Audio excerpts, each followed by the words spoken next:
الفاتحة.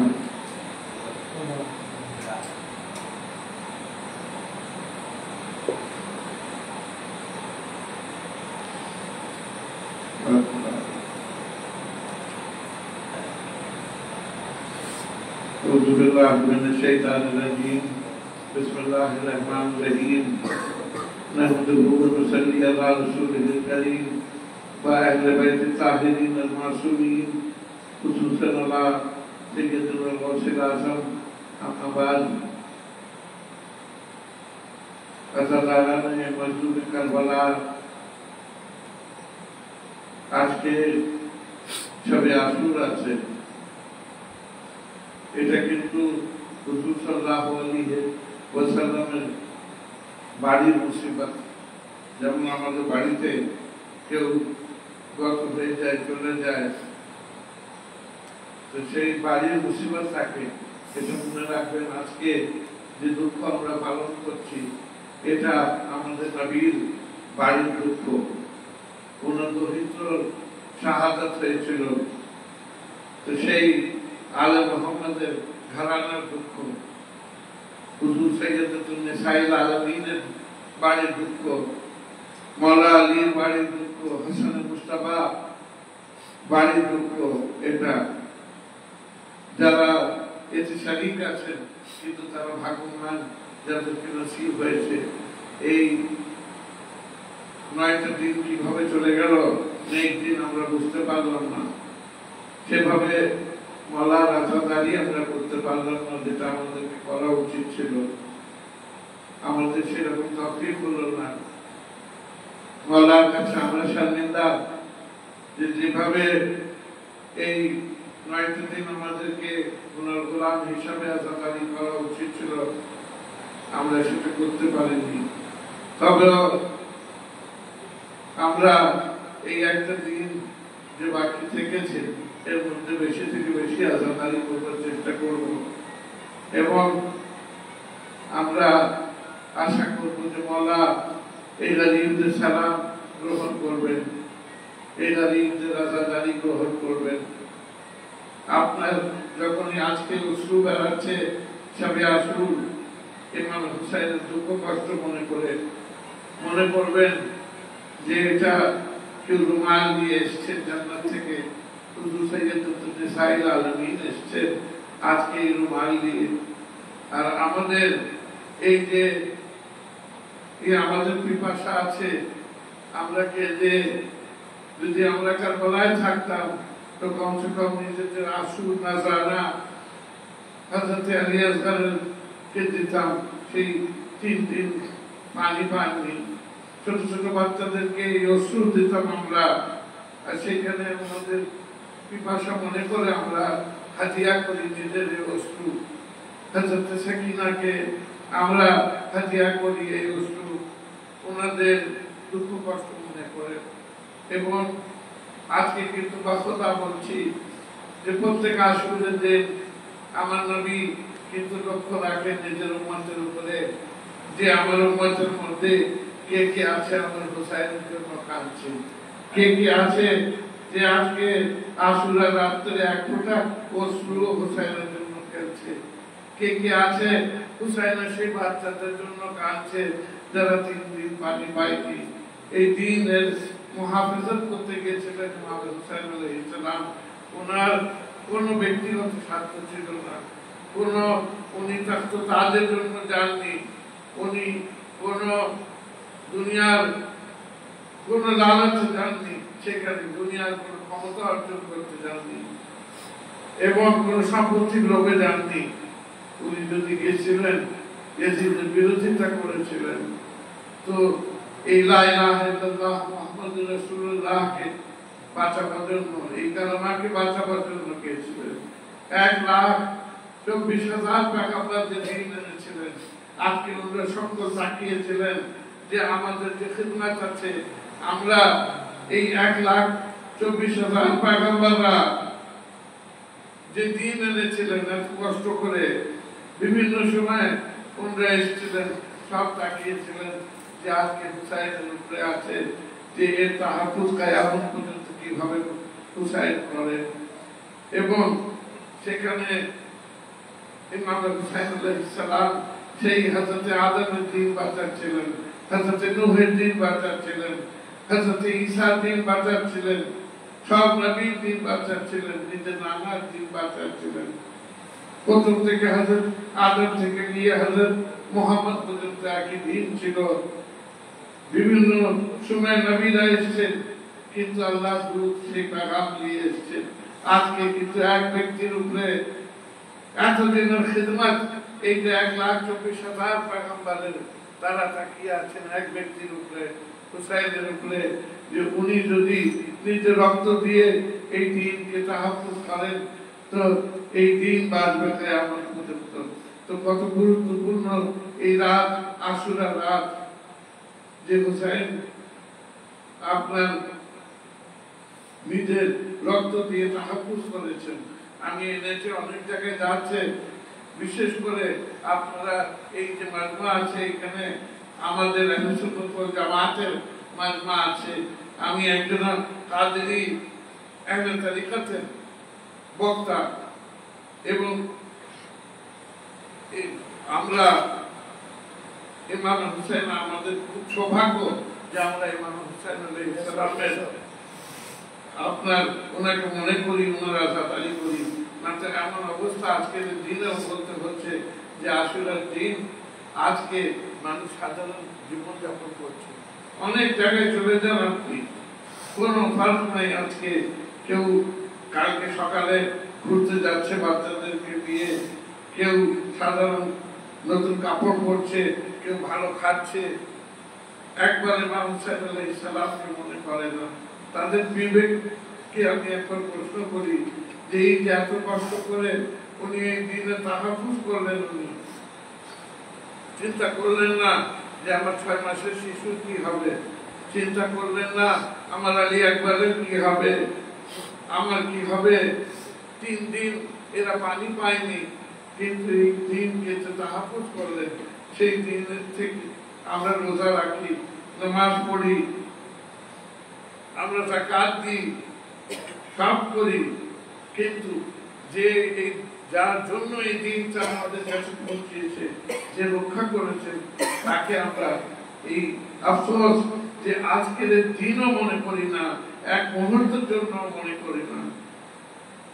আমি আপনাদের বিবেক থেকে এই যে মাস বিশ্ব বসে আছেন, আপনাদের না এই নেটের মাধ্যমে যা লোকদের কাছে যাচ্ছে, হাজার হাজার লোকদের কাছে যাচ্ছে, তাদের থেকে আমি প্রশ্ন করি, যারা কিছু করেন না, সাধারণ দিন হিসাবে ব্যবহার করেনি এই দিনটা ওনাদের জন্য, যে আপনারা একবারও চিন্তা করেন না যে এই যে আমরা দুঃখ করি, কার জন্য আমরা দুঃখ করি, ইনি কে, ইনি নবীর দরিদ্র, এটা নবীর বাড়ির নাম। আর আপনাদেরকে, আমাকে, সকলকে একদিন মরতে হবে। আমরা মরে রাসূলুল্লাহর সামনে কিভাবে যাব? যখন রাসূলুল্লাহ যদি আমাদেরকে জিজ্ঞেস করেন যে হুসাইন সবকিছু নিজের কুরবান করে দিলেন, 6 মাসের শিশুর জানাজা তুললেন,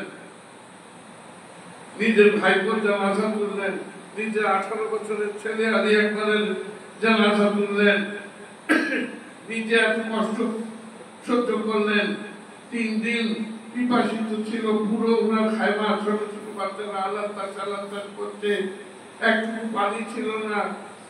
তো এত কষ্ট করে এই কালমা তোমাদের পর্যন্ত পৌঁছালেন, এই কোরআনকে সালেম রাখলেন, এই নামাজকে সালেম রাখলেন, এই রোজাকে সালেম রাখলেন, এর বিনিময়ে তোমরা একবার হুসাইনকে মনে করলে না। চিন্তা করে দেখেন সেই ব্যক্তিগুলা রাসূলের পাককে কি উত্তর দিবেন আপনারা? একবার চিন্তা করেন, নিজের বিবেককে নাড়া দেন, একবার চিন্তা করেন যে আজকেও যারা আশুরার দিন হুসাইনের উপরে কাঁদে না, তারা কিন্তু অন্ধকারে পড়ে আছে।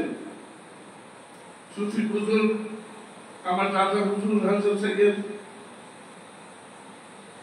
इरशाद अली अल कादरी उन्हें बोले, जिस दिल में गमे शब्बर व शबीर नहीं है, जिस दिल में गमे शब्बर व शबीर नहीं है, जा हृदय इमाम हुसैन गम नहीं, इमाम हसन ने गम नहीं तारीख मका है कोई तनवीर नहीं है और মনের সে অন্ধকার সে মন আছে তার মধ্যে কোনো জ্যোতি নাই যার মনে ইমাম হুসাইনের গম নাই তার কিন্তু মনে জ্যোতি নাই আর আমরা করব না কেন হুজুর সাল্লাল্লাহু আলাইহি ওয়াসাল্লাম এগুলা বারবার বক্তৃতা বলতে হয় কেন নতুন মানুষদের কাছে এই বক্তব্যগুলো পৌঁছায় 7 বার উনি কেঁদেছেন হুজুর অন্য ব্যাপারেও কেঁদেছেন নিজের শাহাদাতকে দাফন করবার সময় কেঁদেছেন যখন শাহাদাতকে দাফন করলেন ওর সামনে শাহাদাতরা দুনিয়ার আপনার বিশাল হলো সাল্লাল্লাহু আলাইহি ওয়াসাল্লামের 3 শাহাদাতকে দাফন করলেন উনি এবং উনি কেঁদেছেন নিজের মায়ের মারকাতে যখন একজন হঠাৎ করে বলল যে এটা আপনার আম্মা জান ছোট ছিলেন যখন ওনার আম্মা জানের ইন্তেকাল হলো উনি যাচ্ছিলেন এক জায়গা থেকে একজন দেখালেন অনেক বুড়ো সাহাবী উনি বললেন এটা আপনার আম্মা জানের খাবার তো সেখানে অনেক কাঁদলেন কিন্তু এই যতবার হুজুর সাল্লাল্লাহু আলাইহি ওয়াসাল্লাম কেঁদেছেন নিজের চাচা জানের জন্য কেঁদেছেন হযরত হামজার জন্য হুজুরের জীবনে আমরা পাই যে উনি দুঃখ করেছেন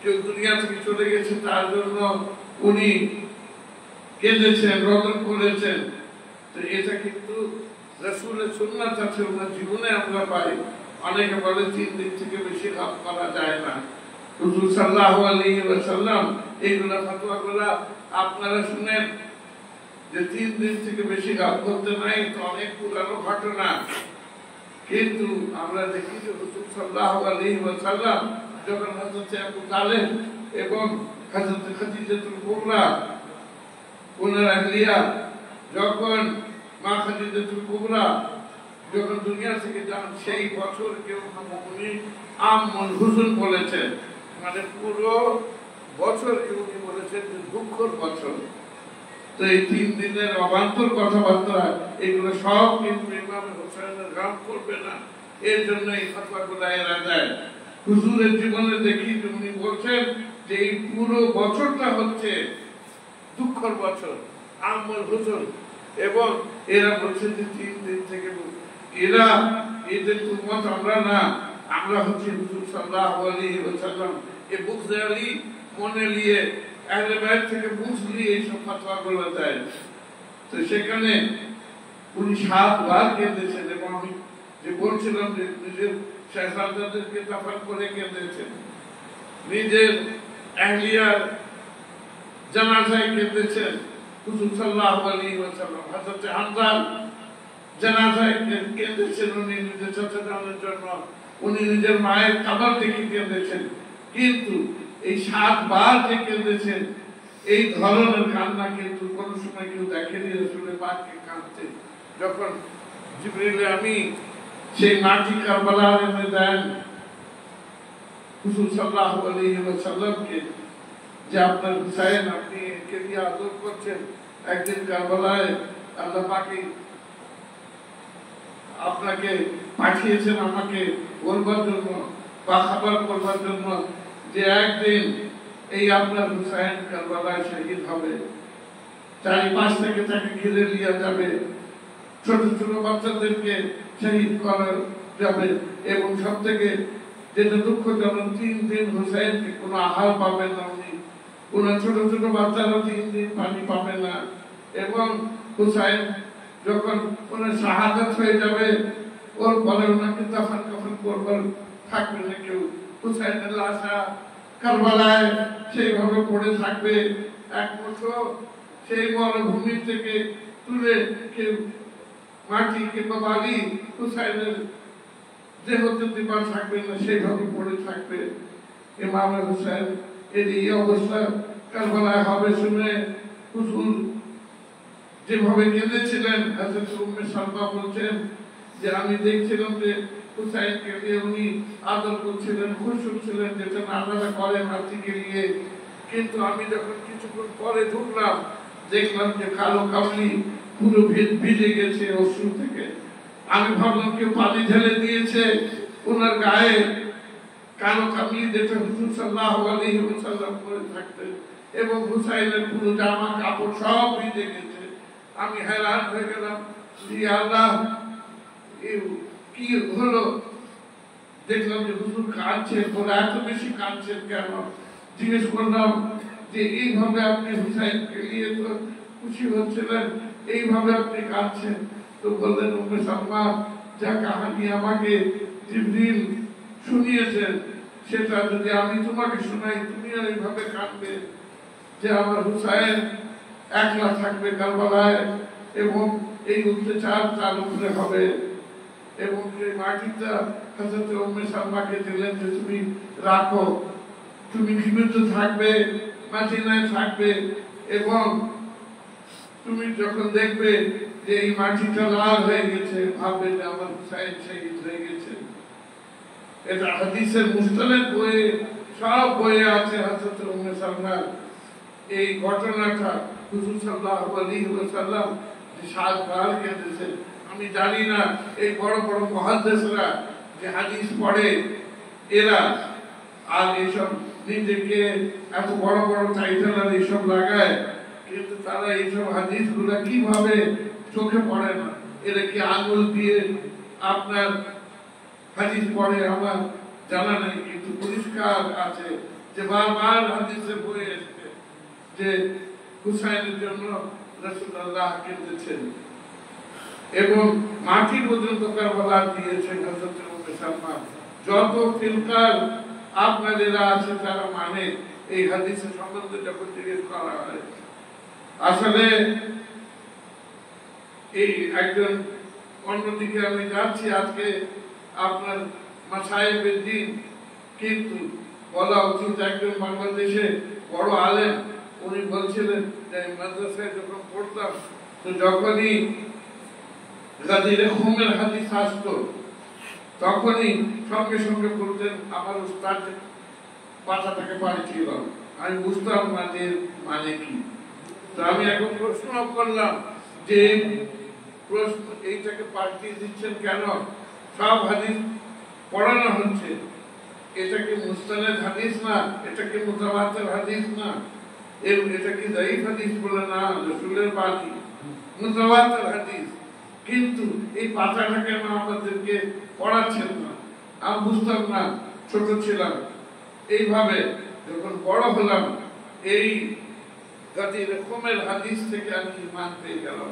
যখন গেলাম ওপরে বুঝলাম যে আহলে বাইতের মর্যাদা, আহলে বাইতের আপনার যে আল্লাহ পাক ওনাদের কত দরজা করেছেন সেটা লুকাবার জন্য এইগুলাকে আমাদেরকে এইভাবে মাদ্রাসায় পড়ানো হয়, সেইগুলো পাতাগুলো পাঠিয়ে দেওয়া হয়। দেখুন একটা সেদিনই আমি দেখছিলাম যে হাদিসের বইয়ে লেখা আছে যে মা আয়েশা যখন রাসূলের পাক দুনিয়া থেকে তাশরীফ নিয়ে গেলেন তখন উনি মাথা করতে লাগলেন এবং কাঁদতে লাগলেন, মাসিয়া পড়তে লাগলেন। মা আয়েশা রাদিয়াল্লাহু তাআলা সব সাহাবীরা মাথা করতে লাগলেন এবং কাঁদতে লাগলেন। পুরো রাসূলুল্লাহ বাড়িতে বাইতুল শরীফে কান্নার রোল উঠলো সেখানে এবং হযরতে আয়েশা বিশেষ করে মাথা করছিলেন সেখানে। তো সেখানে মৌলভী নিচে লিখে দিয়েছে যেহেতু ওনার বয়স কম ছিল উনি আবেগে মাথা করছিলেন। রাসূলুল্লাহ তুমি এত হাদিস নিলে ওনার থেকে, সব কথায় এটা মার্গি আছে হযরতে আয়েশা থেকে, এই হাদিসটা হযরতে আয়েশা থেকে আছে। যখন জিজ্ঞেস করা হয় এত হাদিস রাসূলুল্লাহ উনি আহলিয়া উনি সব থেকে বেশি উনি দেখেছেন রাসূলুল্লাহর সঙ্গে থাকতেন, আর এই ব্যাপারে উনি ভুল করে বসলেন। এই যে মাতম করলেন উনি রাসূলের পরে সিনাজানি করলেন, তখন লিখে দিয়েছে যে বয়স কম ছিল আবেগে করেছে। তো সেই জিনিসটা উনি রাসূলকে কি সেই জিনিসটা শিখেননি।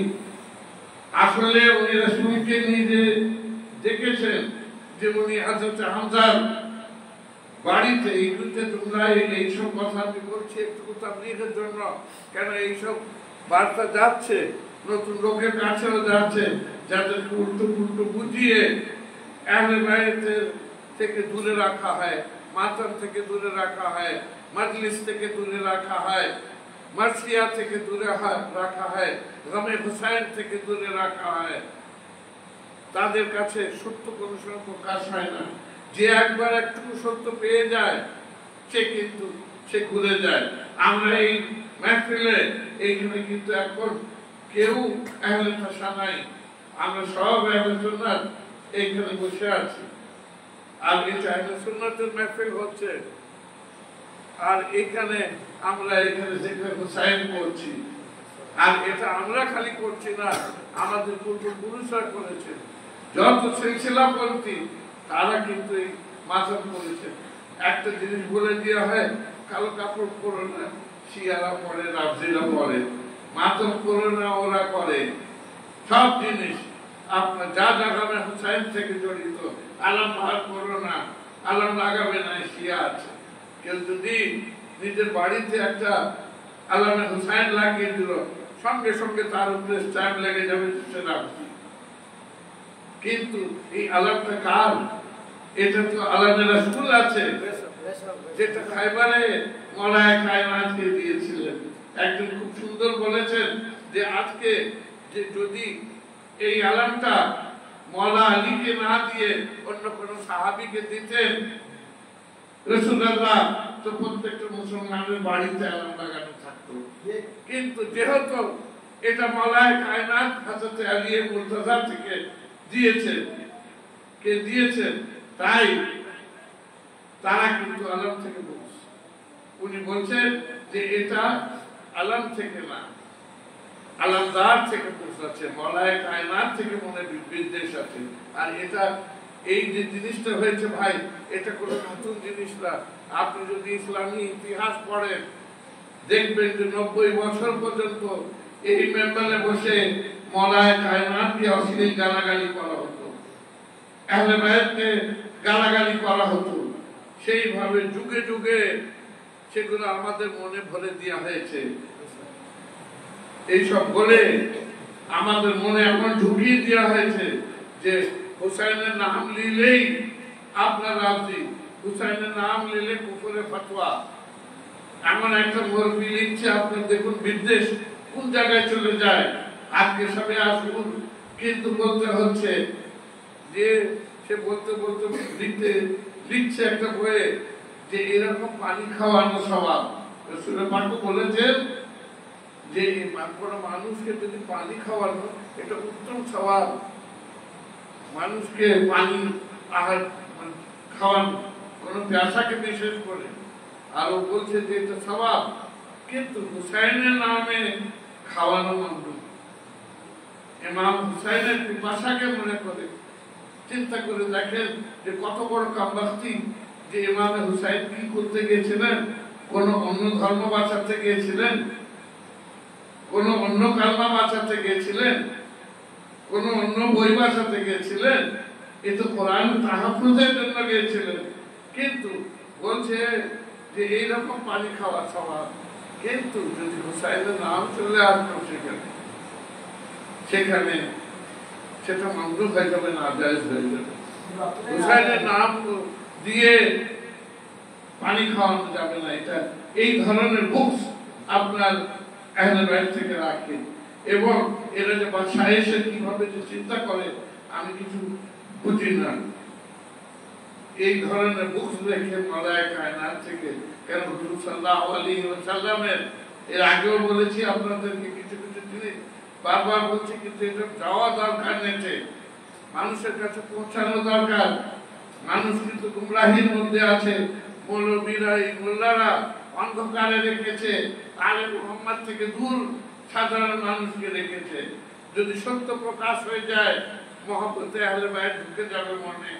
যদি জেনে যায় রাসূলুল্লাহ কি বলেছিলেন, ইমাম হুসাইনের কুরবানি কি ছিল, এই দিকে চলে আসবে সে, তাকে আর রুখে রাখা যাবে না। তাই বিভিন্ন কথা বলে রাখে। এমনকি একটা মৌলবী ফতোয়া দিয়ে দিল, তাজিয়া কি আছে, এখানে রাখা আছে ইমাম হুসাইন আলাইহিস সালামের মাজারের মূর্তি।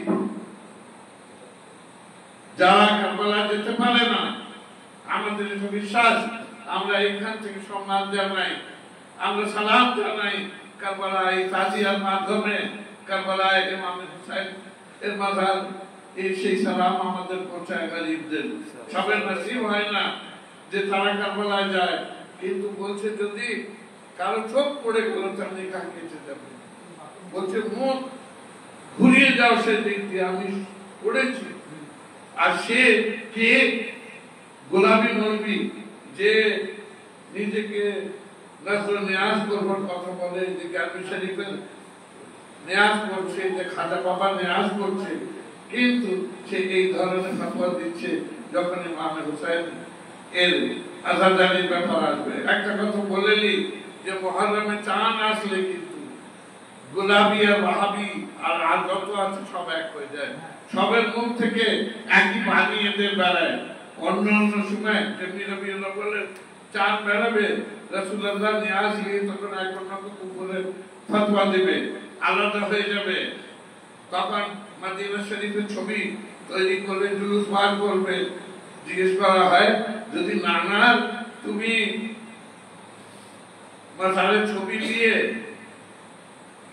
আপনার 12 রবিউল আউয়ালের দিন জুলুস বার করতে পারো, জুলুসে মুহাম্মাদি, আমি যদি ইমাম হুসাইনের মাজারের ছবি নিয়ে বার করছি, তোমার নিকাহ ভেঙে ইয়ে হয়ে যাচ্ছে, কেটে যাচ্ছে, এটা কি? এটা বিদ্বেষ। এরা একই ভাষা বলে, এদের মধ্যে কোনো পার্থক্য নাই। এদের মধ্যে আপনার বুঝে আলে মুহাম্মদ এদের মনে আছে, সেইভাবে এরা প্রকাশ করে দেয় নানান ভাবে। কেন? যে ওরা রুখে রাখতে চায় সত্য থেকে। যদি গমে হুসাইন চলে আসে, আহলে বাইতের মুহাব্বত চলে আসে, ওনাদের জীবনী আপনি ইয়ে করে দেন, এরা যাদেরকে মানে তারা ভোগ বিলাসিতা, কারাগারি যান এইসব করেছে সারা জীবন। অপরদিকে আলে মুহাম্মদরা এই 12 ইমাম, ইনাদের জীবনী কোরআনের জীবনী ছিল। ইসলাম মাসালে কোরআন ছিলেন, একদিকে কোরআন রাখেন, একদিকে 12 ইমামকে রাখেন, একেবারে মিলে যায়। যদি কোরআনে আপনারা দেখতে চান তো 12 ইমামের জীবনী দেখেন, এক একটা বাকিয়া দেখেন, কোরআনের সঙ্গে মিশে যাবে।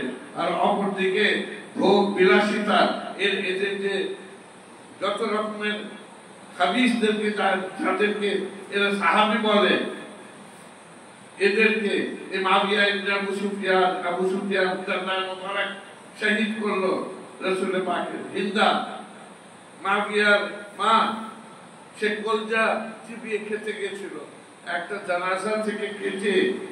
চিন্তা করেন একটা মহিলা, মানে সে কত খাবিস হতে পারে।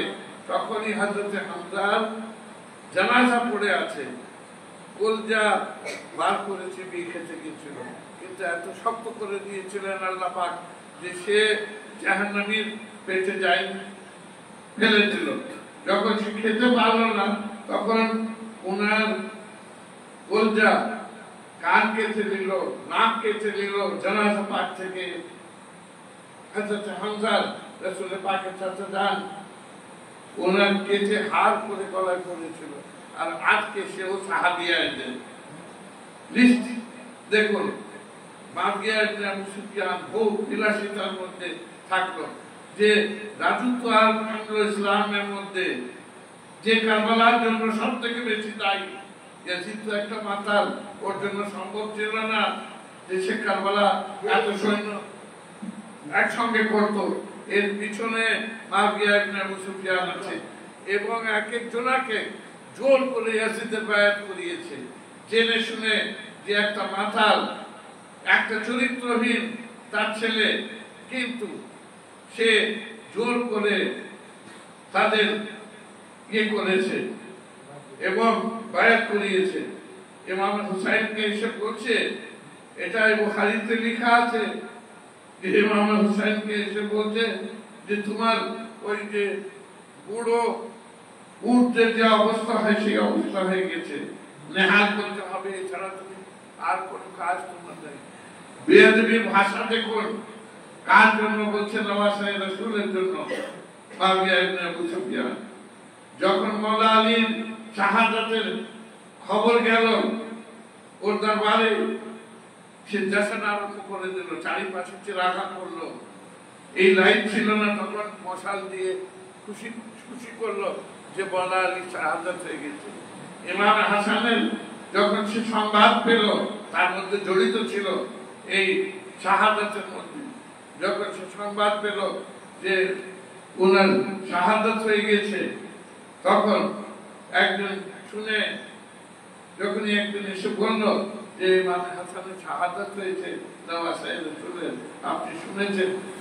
একজন সাহাবী ছিলেন, ইন্না লিল্লাহি ওয়া ইন্না ইলাইহি রাজিউন পড়া ছিল। তিনি বলছেন ইমাম হাসানের শাহাদাতে তুমি ইন্না লিল্লাহ পড়ছো। এবং একজন কি ইশারা করলো, ওই দরবারে ছিল, ও বলছে যে আগুনের একটা ইয়ে ছিল, সে দুনিয়া থেকে চলে গেল ইমাম হাসানের জন্য, এই ধরনের মন্তব্য। এবং তার খুশিতে চেহারা খুশি হয়ে গেল। সেই ব্যক্তি এদের সাহাবী। এবং আমি বুঝি না, সবসময় হযরত আবু বকর থেকে মোহাব্বত দেখায় এই মৌলবীরা, ওলামারা, কিন্তু হযরত আবু বকরের ছেলেকে, আপনি বাপকে ভালোবাসলেন, তার ছেলেকে ভালোবাসবেন না? এই ভালোবাসা কেমন হবে? হযরত আবু বকরের সন্তানকে, মুহাম্মদ বিন আবু বকরকে সে আপনার শহীদ করলো, করবার পরে ওনার লাশকে টুকরো টুকরো করলো, ঘোড়া খালের মধ্যে দিয়ে পুড়িয়ে দিল। জানাজাকে হযরত মুহাম্মদ বিন আবু বকর জিজ্ঞেস করবেন এই মৌলবীদেরকে যে হযরত মুহাম্মদ বিন আবু বকরকে কে শহীদ করেছিল এবং কে আপনার পুড়িয়েছিল ওনার লাশকে, সেভাবে টুকরো টুকরো করে কে পুড়িয়েছিল? হুজুর ইবনে আদিকে কে শহীদ করেছিল? মুআবিয়া ইবনে আবু সুফিয়ান। কারবালার ঘটনা কিন্তু বলতে গেলে, হাত কথা বলতে গেলে এর জিকির আসে। মুআবিয়া ইবনে আবু সুফিয়ান, তাকে কেউ কোনোভাবেই রক্ষা করতে পারে না। কারবালার জন্য যদি দায়ী আছে কেউ, ইয়াজিদ যদি 40% 60% মুআবিয়া ইবনে আবু সুফিয়ান আছে, পুরো ছক সাজিয়েছে কারবালার জন্য। প্রত্যেকটা মেম্বার থেকে গাল দিয়ে দিয়ে সে তৈরি করেছে আলে মুহাম্মাদের বিরুদ্ধে, নানান জিনিস রটাতো উনাদের বিরুদ্ধে। এইভাবে তাই এত ফৌজ ইয়াজিদ একসঙ্গে করতে পারলো এবং এত লোক যে বিরোধিতা করলো ইমাম হোসেন, হওয়ার কথা ছিল না, কিন্তু তার কাজ এই মুআবিয়া ইবনে আবু সুফিয়ান। তো আমি যেটা বলছিলাম যে আমাদেরকে আজকে সাথে আসুর আছে, আজকে কিন্তু সাধারণ লোকের জন্য বলছি, মুসলমান, আমি আহলে সুন্নাত এবং আহলে সুন্নাতের জন্য যে আমরা সুন্নি জামাত এত বেখবর যে আজকে দিনে আমাদের, আপনারা তো আলিয়া আল্লাহদের থেকে জড়িত হয়ে গেছেন, সিলসিলা কাদেরিয়া থেকে জড়িত হয়ে গেছেন, তাই আপনাদের জীবনে পরিবর্তন চলে এসছে। আজকে গাম আছে আপনাদের চেহারায়, এমন লাগছে যে আপনাদের বাড়ি থেকেও ইন্তেকাল করেছে। কিন্তু সাধারণত আপনি যান, দেখবেন একটুকুও কোনো পরিবর্তন নাই বাড়িতে। কি ফতোয়া দিচ্ছে মোল্লা যে আজকে ভালো খাও, নতুন কাপড় পরো। এটা কি ঈদের দিন যে তোমার নবী নওয়াসা এইভাবে শহীদ হলেন, তুমি ভালো খাবে? বলছে এটা হাদিসে আছে। একটা হাদিস বানিয়ে দিয়েছে একেবারে জাল হাদিস, যার কোনো আপনার ইয়ে রাবি পাওয়া যায় না, এই ধরনের নিজেরা লিখে বইয়ের মধ্যে ঢুকিয়ে দিয়েছে রাসূল পাক এর নামে যে ভালো খাও আশুরার দিনে করো। কিন্তু আশুরার ঘটনা তো আপনার রাসূল পাকের 50 বছর পরে হয়েছে এই কারবালার ঘটনা, আর তুমি আজকে সেটা প্রয়োগ করবে। যদি তোমার কথা মেনেও নিলাম তখন তো কারবালার ঘটনা হয়নি, কিন্তু এই দিনকে মনে করে হুজুর সাল্লাল্লাহু আলাইহি ওয়াসাল্লাম 7 বার কেঁদেছেন। এইগুলা কোন সময় এদের মুখ থেকে বেরায় না, এরা গুমরাহ করে। কিন্তু আমি সাধারণ লোককে আবার অনুরোধ করছি যে আপনারা একবার নিজের বিবেকে নাড়া দেন। কালকে আমাদের সকলকে মরতে হবে, আমরা কবরে যাব। হুজুর সাল্লাল্লাহু আলাইহি ওয়াসাল্লাম যখন জিজ্ঞেস করবেন যে আমার হুসাইনকে একবার মনে করনি, কি উত্তর দিবেন? এই দিন এসছে হুসাইনের জন্য, ইয়াজিদ পাঠিয়ে দিচ্ছিল, কোরআন পাঠিয়ে দিচ্ছিল, সব কিছু সব মায়ের সঙ্গে বিয়ে জায়েজ করে দিচ্ছিল সে, এবং মদ খেয়ে মেম্বারে রাসূলের উপরে উঠত। সে জোহরের সময় 4 রাকাত নামাজ পড়াতে গিয়ে মদ খেয়ে 5 রাকাত নামাজ পড়িয়ে দিয়েছিল, আম করে দিচ্ছিল শরাব। এবং ইসলামী শরীয়ত যেটা আছে, যেমন সব মায়ের সঙ্গে কিছু রিশতা আছে, সেখানে কোনো সময় আপনার বিবাহ হয় না, সেগুলো জায়েজ করে দিচ্ছিল। যা মন চাই করছিল, সব জিনিসকে আসলে রাসূলের পাক যে ধর্ম এনেছিলেন সেটাকে চুরমার করে দিতে চাচ্ছিল। এমনকি ও বলতো যে আমরা ঠিক আছে এটা করছি, কিন্তু কোনো ওয়াহী টাহি আসেনি মুহাম্মাদের উপরে, কেউ ওই জিবরিল কোনো আল্লাহর বার্তা আনেনি কোরআনের জন্য বলতো, সে এমন কাফের ছিল।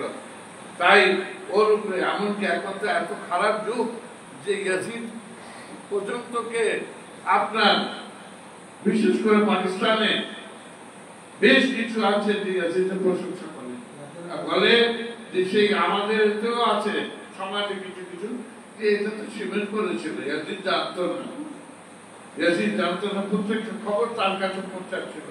সাড়ে 8-10 কেজি এইগুলো আমি বলছি কেন, আমি শুনি, এবং জুমার বক্তৃতাতেও বলা হয় কোন কোন জায়গায় ইয়াজিদ জানতো না। আসলে আপনি যদি জিজ্ঞেস করেন এদের খিলাফতের সম্বন্ধে, রাসূলের পাক বলেছেন আমার পরে 12 জন হাদি আসবেন, এক জায়গায় বলেছেন, এক জায়গায় বলেছেন আমার পরে 12 জন খলিফা হবেন। তো এইটা যখন ব্যাখ্যা করতে ওদেরকে বলা হয়, ওরা তো আইমায়ে মুতাহিদিনের নাম নেবে না এই 12 জনের, ইমাম আলী থেকে নিয়ে ইমাম মেহদী পর্যন্ত। তখন এদেরকে ব্যাখ্যা করতে আরম্ভ করে হযরত আবু বকর, উসমান, ওমর, উসমান, মাওলা আলী, ইমাম হাসান ও মুয়াবিয়ার কাছে। এদের সপ্তম খলিফা যে আছে সে হচ্ছে ইয়াজিদ। তখন মেনমেন করে সেই থেকে ইয়াজিদকে এরা খলিফা মনে করে। আজকে চিন্তা করে দেখেন, এইটার ব্যাখ্যা করে এই যে আছে এত কিছু করবার, এটা একটা আজম মোহাব্বত যে ইয়াজিদকে সবসময় ওরা ডিফেক্ট করবার চেষ্টা করে, যাতে ও দোষ করেনি, ও জানতো না। আরে তোমার থেকে এত মোহাব্বত কেন? কোন রক্ত সম্পর্ক আছে? পুরো তারিখের বইয়ে লেখা আছে, ইতিহাসের বইয়ে, যে কারবালার এক একটা জিনিস সে জানতো, সে দায়ী মাথা থেকে পা পর্যন্ত। কিন্তু তোমাকে 1400 বছর পরে লাগছে না ইয়াজিদ করেনি। যখন শুনলো সে বললো, কেন তুমি এরকম করে দিয়েছিলে? এইসব কথা সাধারণ মানুষের কাছে বলে, কিন্তু মুস্তানের বইয়ে আছে যখন সালের 8-10 নিয়ে আসা হলো, ও বলেছিল ওর দরবারে নিয়ে আসতে বন্দি করে।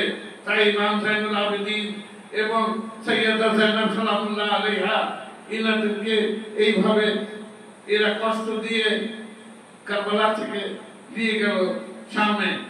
এই ইয়াজিদের হুকুম ছিল, এবং পুরো দরবার সাজালো, জশ্ন করলো, চারিপাশে সাজানো হলো যে ইয়াজিদের আজকে জয় হয়ে গেছে, হুসাইন হেরে গেছে।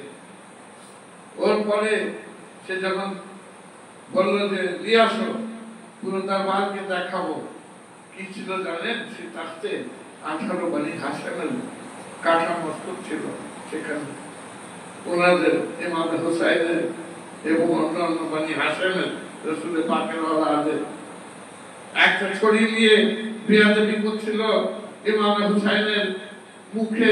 সে মারছিল বারবার, সে দরবারে কয়েকজন বয়স্ক সাহাবী কাঁদতে লাগলেন এবং বললেন যে কি করছো ইয়াজিদ, তুমি দেখোনি যেখানে তুমি বেয়াদবি করছো সেখানে হুজুর সাল্লাল্লাহু আলাইহি ওয়াসাল্লাম চুম্বন দিতেন, আজকে তুমি ছড়ি নিয়ে এইভাবে বেয়াদবি করছো।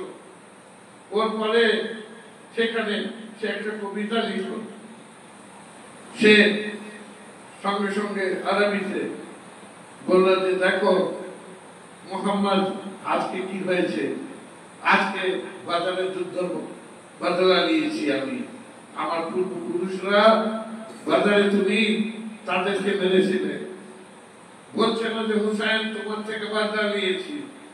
পরিষ্কার করে দিচ্ছে ইয়াজিদ যে তার শত্রুতা কার থেকে ছিল, সে কি করতে চাচ্ছিল।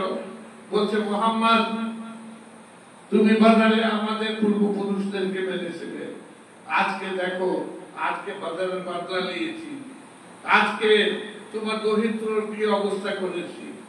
এবং ওই ছড়ি দিয়ে যখন বেয়াদবি করছিল একবার বলেনি যে হুসাইন তুমি হেরে গেলে, বলছিল মুহাম্মদ তুমি হেরে গেলে, আজকে আমার পূর্বপুরুষরা জিতেছে, আজকে তার বদলা নিলাম, আজকে তোমার দরিদ্র দেখো কাটা নষ্ট এইখানে রাখা আছে। ইমাম যায়নুল আবেদিন দাঁড়িয়েছিলেন, বলল ইয়াজিদ হাত বাঁধা, ইয়াজিদের দরবারে ইমাম যায়নুল আবেদিন আলাইহিস সালামের, এবং সেখানে সাইদানিরা ছিলেন, ওনাদের সপা হাত বাঁধা এবং 12টা গলা একটা রসায় বাঁধা ছিল। চিন্তা করে দেখেন, হযরত সাকিনা ছোট, ইমাম যায়নুল আবেদিন বেশিরভাগ মাথা নত করে চলতেন, কেন উনি মাথা উপরে করলে ফাঁস লেগে যেত সাইয়েদা সাকিনা সালামুল্লাহ আলাইহাকে। এই অবস্থায় জিজ্ঞেস করলো, তো সেখানে ইমাম যায়নুল আবেদিন বললেন ইয়াজিদ তুমি আজকেও ভুল বলছো, এই দরবারে দাঁড়িয়ে বলছি আমার আব্বা জানের কাটা মস্তক তোমার সামনে আছে, কিন্তু আজকেও জয় মুহাম্মাদের হয়েছে। কিছু ও যখন হযরত যায়নুল আবেদিন বক্তৃতা করতে লাগলেন, পুরো দরবার কাঁদতে লাগলো যে উনি এইভাবে দিন এনেছিলেন, আমার আব্বা জান ওনাকে এইভাবে আদর করতেন, আর এই বলেছে তোমরা, যখন উনি বলতে লাগলেন যা যা জুলম হয়েছে কারবালায়, ছোট ছোট বাচ্চারা পানি পায়নি, ইয়াজিদের দরবারে সকল কাঁদতে লাগলো। তখন ও দেখলো যে অবস্থা খারাপ, সঙ্গে সঙ্গে মুয়াজ্জিনকে বললো যে সময় হয়নি, বলছে যে আযান দাও। আযান দিতে লাগলো, ইমাম যায়নুল আবেদিন খামোশ হয়ে গেল। উনি বক্তৃতা করছিলেন, যখনই আশহাদু আন্না মুহাম্মাদুর রাসূলুল্লাহ বলল, মুয়াজ্জিন ইমাম যায়নুল আবেদিন উঠে দাঁড়ালেন, দাঁড়িয়ে বললেন যে ইয়াজিদ দেখো আজকেও জয় তোমার দরবারে মুহাম্মাদের হয়েছে, তুমি বলছো মুহাম্মদ হেরেছে, কিন্তু আজকেও তোমার বাপ দাদার নামই তোমার দরবারে লিয়া হচ্ছে না। যদি মুয়াজ্জিন আজকেও নাম লিখছে তো হুসাইনের নাম লিখছে, আজকে জয় এইটা দেখাচ্ছে যে আজকেও জয় হুসাইনের হয়েছে এবং মুহাম্মাদের হয়েছে, তুমি বাজারের কোনো বার্তা দিতে পারোনি। এর মধ্যে একটা বিপ্লব আসবে, আপনারা দেখবে কি অবস্থা হবে। তো যারা ইয়াজিদকে এইভাবে নির্দোষ সাব্যস্ত করতে চায়, সাধারণ মানুষের সামনে বলে দেয়, তারা জানে না, তারা যা শুনলো বললো। বলবি তো আপনার কোন রক্ত সম্পর্ক আছে ইয়াজিদ থেকে, ইয়াজিদের औलाद, তাই তার একটা ইয়ে করে। এবং দেখুন এখানে খালি ইমাম হুসাইনকে সে যে বেয়াদবি করলো ওনার মস্তক থেকে, সেখানে দরবারে সেখানে শেষ হয়ে যায়। ইয়াজিদ মদিনায় হামলা করলো, হাজার যুদ্ধ ছিল 1 বছর পরে। মদিনায় 3 দিন মসজিদে নববীতে আযান হয়নি, 3 দিন ঘোড়া বেঁধে রেখে দিয়েছিল, বললো যত অত্যাচার করতে পারো মুহাম্মাদের, এটা প্রিয় শহর, সেখানে অত্যাচার করো, মহিলাদের উপরে অত্যাচার করো, ঘর বাড়ি ভেঙে দাও, ইয়াজিদের ফল দিয়ে এসব করতে লাগলো। ওর পরে একে মুসলমান সাবেত করতে চায়, এদের সপ্তম খলিফা এর কাণ্ড শুনবেন যে এরা এই মোল্লারা সপ্তম খলিফা বলে এই ইয়াজিদকে আমি তো জিজ্ঞেস করি যে তোমার খলিফা কেমন? যখন মক্কায় হামলা করলো তার ফৌজ যে মক্কায় সেইভাবে অত্যাচার করলো এবং কাবা শরীফের রেলাফে আগুন লাগিয়ে দিল, ভেঙে দিল কাবাকে, আর সে তোমার সপ্তম খলিফা। কেন? ইয়াজিদকে মেনে নেবে, আলে মোহাম্মদ থেকে পৌঁছাচ্ছে। তোমরা মওলা আলীর প্রশংসা মেনে নিতে পারো না। রাসূল বারে বারে প্রশংসা করেছেন এবং কোরআনে 300 আয়াত মওলাই কায়নাতের উপরে এসেছে। আল্লামা জালালউদ্দিন সুয়ুতি সুন্নিদের বড় একজন মুফাসসির। একটা জিনিস আপনাকে বলে দিই যে সুন্নি বইয়ে যা প্রশংসা আছে, মুফাসসিরিনরা যা প্রশংসা করেছেন ওদের শিয়া বইয়ে নাই, আহলে বাইতের প্রশংসা, কিন্তু সেগুলোকে ঢাকা চাপা দিয়ে রাখা হয়েছে, সেখানে বলা হয় না, সেগুলো চর্চা হয় না। এই কারবালার ঘটনারও ইঙ্গিত আছে কোরআনে। যখন হযরত ইব্রাহিম গেলেন ইসমাইলকে নিয়ে গেলেন, স্বপ্নতে দেখলেন ইসমাইলকে জবাই করতে নিয়ে যাচ্ছেন, আল্লাহ পাক স্বপ্নতে দেখালেন। তো সেখানে উনি জবাই করতে যখন গেলেন একটা দুম্বা চলে আসলো। আজ পুরো মুসলমানরা পুরো বিশ্বতে সব আপনার ইব্রাহিমের কোরবানি মনে রেখেছে, আপনার কোরবানি করতে হবে, কিন্তু হুসাইনের কোরবানি ভুলে গেল, হুসাইনের ছোট ছোট বাচ্চাদের কোরবানি ভুলে গেল। হযরত ইব্রাহিম তো পটি বেঁধে নিয়েছিলেন, নিজের ছেলের শাহাদাত দেখতে পাচ্ছিলেন না, কিন্তু হুসাইন স্বচক্ষে দেখেছেন আলী আকবরের শাহাদাত। কোন সময় উফ করেননি। কারবালায় কেউ যারা যারা ছিল, যারা দেখেছে ইমাম হুসাইনকে, ইবনে মাখনাফ, হামিদ ইবনে মুসলিম এরাও লিখেছে এবং অন্যান্য আসামেরা হুসাইনরা বলেছেন, সৈয়দা জাইনাব বলেছেন যে কোন সময় হুসাইন একবার শিকায়ত করেন আল্লাহ পাকের কাছে যে আল্লাহ, আমি তো আপনার দিন বাঁচাতে এসেছিলাম, আমি তো রাহের রাস্তায় আনতে এনেছিলাম, কিন্তু আমার উপরে এত মুসিবত কেন? আমার ছোট ছোট বাচ্চাদের উপরে এত মুসিবত কেন? আলী আকবরের জানাজা তুলেছেন, শুকর আদা করেছেন হুসাইন আল্লাহ পাকের যে আমাকে শক্তি দেন যে আলী আকবরের জানাজা তুলতে পারি। 18 বছরের ছেলে কাসেমের জানাজা, টুকরো টুকরো জানাজা আবায়ে মোবারকে তুলেছেন, কিন্তু বলেন কি আল্লাহ এই মুসিবত কেন? তখনও আল্লাহ রিজাল উপর রাজি। ইমাম হুসাইন যখন 6 মাসের শিশুর হাতে জানাজা ছিল, তখন একবার বলেননি যে আল্লাহ, আমার তো এই নিষ্পাপ শিশু, 6 মাসের শিশু, এ কি দোষ করেছে? একে কেন তিন মারলো? আজকে এই দৃশ্য কেন আমাকে দেখতে হচ্ছে? আমি তো সৎ পথে আছি। না, কোন সময় যাচা করেননি, যাচা কথা উনি আল্লাহ পাকের কাছে শুকর আদা করেছেন, কোন সময় মুখ পর্যন্ত করেননি। তখন আল্লাহ রেজার উপরে যে যা আমাকে মুসিবত দিচ্ছেন আপনি, আমি সহ্য করব, কিন্তু আপনি যাতে এই কওমকে হেদায়েত করেন, আমার নানার দিনকে দিনের বাসায় হয়ে যায়। হুসাইন বারবার বলছিলেন এবং ওদেরকে বারবার ডাকছিলেন হাতের দিকে। তো সেখানে দেখুন যে এত কিছু করবার পরেও তাকেও এরা খালি ইয়ে করতে চায় যে ইয়াজিদ কিছু করেনি, আর সাধারণ মানুষকে এই গ্রামে হুসাইন থেকে সরাতে চায়। কোরআনে ইঙ্গিত আছে 23 পারায়, এই যেখানে কোরবানি জিকির আছে সেখানে আল্লাহ পাক বলছেন 23 পারায় সূরা সাফাতে, খুলে কোরআন দেখে নাও। ওয়াফাদাইনাহু বিসিবহিন আযীম ওয়া তারাকনা আলাইহি ফিল আখিরিন সালামুন আলা ইব্রাহিম। যে এর থেকে বড় একটা কোরবানি যারা আসছে তাদের উপরে ফিদিয়া হিসাবে ছাড়া হলো, সালাম হোক ইব্রাহিম তোমার উপরে। কেন ইব্রাহিমেরও কোরবানি কবুল হলো হযরত ইসমাঈলেরও আলাইহিস সালামের কুরবানি কবুল হলো এবং আল্লাহ পাক বলেছেন যে পরেও একটা বড় কুরবানি যারা আসবে এইখানেও দেখুন মোল্লা কেমন মোল্লারা যাদের মধ্যে বুঝে আহলে বাইত আছে সে বলে এখানে যে আসলে জিবরি আজিম হচ্ছে জান্নাতের সেই দুপাটা বলে কেন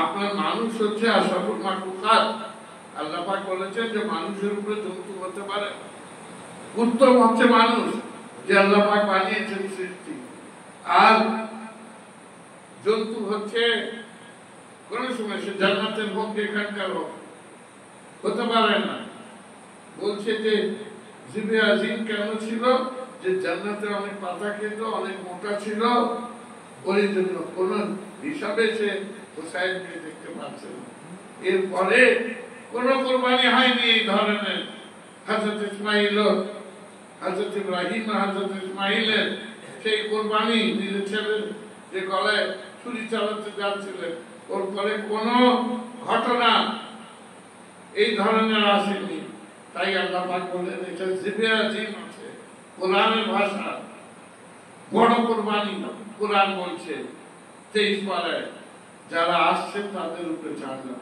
কিন্তু আহলে হক আছেন তাফসীর যারা লিখেন ইমাম জাফর সাদেক আল্লাহুম্মা সাল্লি আলা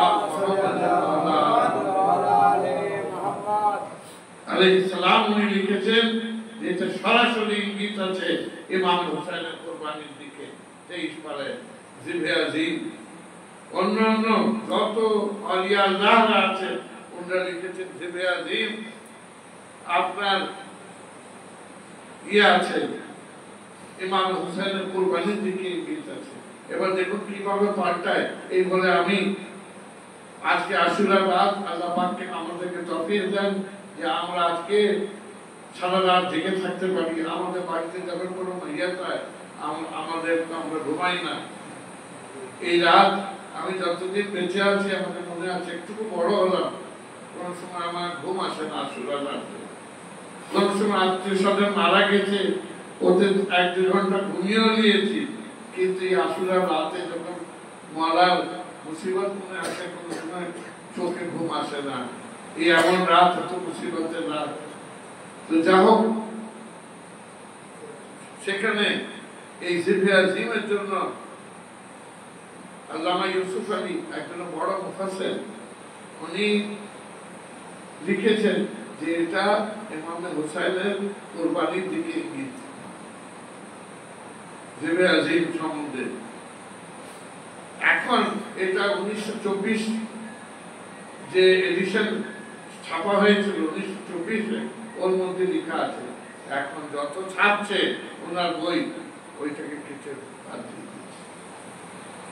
হযরত আপনার ইমাম বুখারী লিখেছেন বুখারী শরীফের সঙ্গে হাওয়ালা দেয় ইমাম হুসাইনের জন্য আলাইহিস সালাম লিখেছেন হযরত ফাতেমা জাহরার জন্য আলাইহিস সালাম লিখেছেন কিন্তু মৌলভী আরবিতে লেখা আছে কিন্তু কত বুক চিন্তা করে দেখেন যখন সে অনুবাদ করছে উর্দুতে তখন রাদিয়াল্লাহু তাআলা আনহু লিখেছেন ইমাম বুখারী লিখছেন সে আরবিতে আছে সরাতে পারছেন সেই উনার ভাষা সরাবে কি করে উনি আলাইহিস সালাম লিখছেন হযরত ফাতেমা জাহরা সালামুল্লাহ আলাইহার জন্য আর এই পুরোনো এটা ইয়াদের জন্য আছে আরে সব সময় নামাজে তুমি 5 বার আলে মুহাম্মদকে সালাম পাঠাচ্ছ মুহাম্মদ ও আলে মুহাম্মদকে যদি সালাম না পাঠাও তোমার নামাজ মারদুদ হয়ে যাবে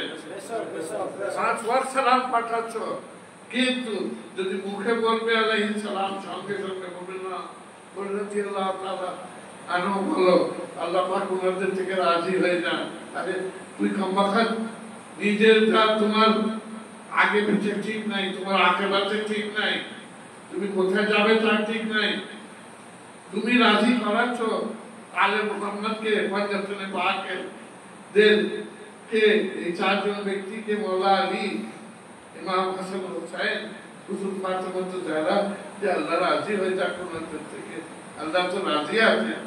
তুমি নিজের দেখো এবং তোমার মৌলবী দেখো যে আমি তো বলবো না রাজিরও শব্দ কতটা নারাজ হচ্ছে আল্লাহ পাক, সেটা তুমি নিজে ব্যাখ্যা করো এবং নিজের সেই দিকে দেখো।